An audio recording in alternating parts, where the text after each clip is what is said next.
terkait dengan pangan, kalau kita mengacu pada undang-undang pangan begitu ya, kan setidaknya ada sejumlah hal yang disampaikan di sana, setidaknya terkait dengan kedaulatan pangan, kemandirian pangan gitu ya, dan ketahanan pangan. Nah, mungkin dari sejumlah poin-poin pertanyaan yang kita buat gitu ya, memang mengerucut ke salah satunya terkait dengan pangan. Ini kurang lebih sampel yang kita gunakan. Kita ada 1.200 sampel, itu range usia respondennya seperti itu, laki-laki perempuan di 38 provinsi, dan kita di semua sosial ekonomi yang mulai dari bawah, menengah, dan atas. Kurang lebih kalau kita lihat sebaran secara nusantaranya seperti itu, sampel-sampel yang kita gunakan, dan memang Jawa sebagai pusat pengumpulan sampel begitu ya, selama seperti kalau kita survei-survei lainnya. Nah, ini kalau kita bicara terkait dengan isu ketahanan pangan, kita tanya ke responden begitu ya. Ini sebentar, ini harus pakai kacamata ternyata.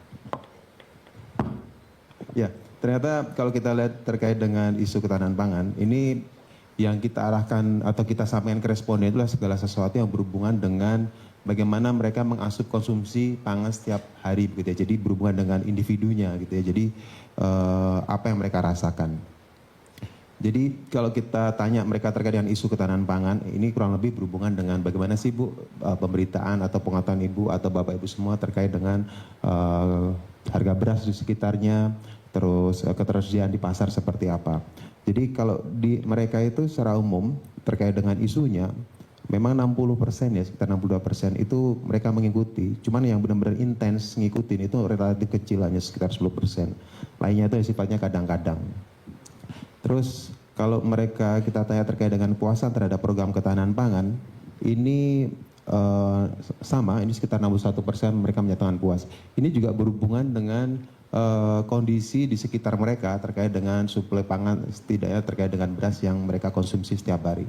Jadi survei yang kita lakukan di bulan Juli ya, akhir Juli sampai di awal Agustus itu kondisinya seperti itu. Nah, ini kalau kita tanya lagi terkait dengan institusinya, yang mereka pahami terkait dengan pangan, yang ada di benak mereka adalah Kementerian Pertanian begitu.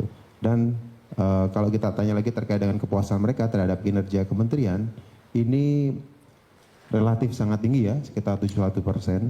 Cuman ya responden itu kan tingkat pengetahuannya itu beragam, dari mulai pendidikan menengah ke bawah sampai pendidikan tinggi.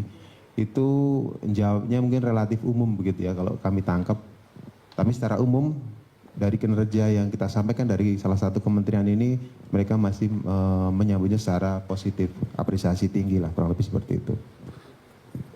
Nah, ini kalau coba kita perdalam lagi, misalnya terkait dengan kesejahteraan petani, ini sebagian besar responden yakin bahwa kebijakan menaikkan harga GKP, di mana dinaikkan ya dari 4.500 ke 6.500 di awal tahun kemarin, itu mampu menyejahterakan petani begitu. Jadi responden itu, ini kalau responden secara umum ya, itu menyatakan sekitar 77% memang yakin kebijakan menaikkan harga GKP itu akan menyejahterakan petani. Terus kalau coba kita pilih lagi, responden itu berdasarkan pekerjaannya, di situ ada petani atau peternak yang berhubungan langsung dengan sektor agraris begitu ya. Lebih tinggi lagi kepuasannya, itu lebih dari 80%, 84% itu menyambut baik terkait dengan kebijakan pangan ini. Artinya mereka sebagai pelaku usaha secara langsung itu menyambut apresiasi positif dari kenaikan harga GKP itu. Lalu selanjutnya terkait dengan program bantuan ini berhubungan dengan bantuan sosial gitu ya, yang dikasih sekitar 20 kg.